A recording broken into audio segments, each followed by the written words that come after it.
Having a look at the battery menu in the DJI Go app, we can open this menu by clicking on the battery or by the three dots next door.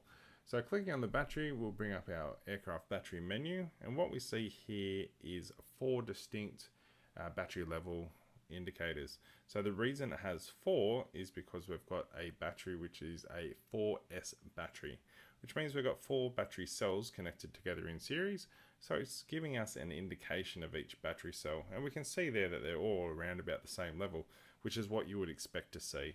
If you saw one that was completely different to what the rest were, you would expect there to be a cell dropout at some point, which is a bad thing, and the battery would be worth replacing. Other things we've got here is the overall voltage. So all the battery voltage information is within the rest of the content. The battery's temperature, remaining power, the total capacity of the battery, and how many times it's been charged. Now below that we've got our battery warnings and the battery warnings that we can set.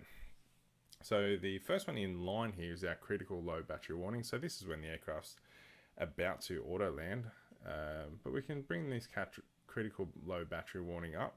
So to say 25% gives a little bit more time, or we can leave it down there at 10%. So the lower the value, the less time you have between when the warning starts and when the event starts. Lower one down, the low battery warning, that's the one that gives you a bit of heads up, might be time to bring it home. So with all LiPo batteries, once you start to get to below that 30% mark, it's a good idea to bring them home. Now the Phantom does actually use a battery bar, which is an algorithm telling you what it wants you to know, but we set all of our low battery warnings at 30%, which is the default setting from the manufacturer as well. So once the battery reaches 30%, you'll get an oral warning through the remote, and also you'll get a warning through the app indicating that you've got a low battery. As you keep flying, the battery will become critical, and you'll get a more severe warning through the remote. And again, you'll get the warning on the app as well. Next one down, flight time. Of course, we haven't been flying during this demo, so there's no flight time there.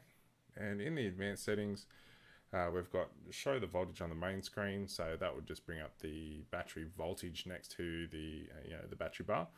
And we've got time to discharge, so being an intelligent flight battery, they've actually got an algorithm within there that in this case, after 10 days, it's going to discharge the battery to 60%.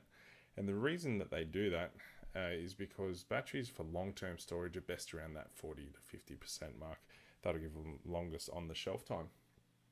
Details in there will just give you information about the current firmware on the battery. So that's our battery menu within the DJI Go app.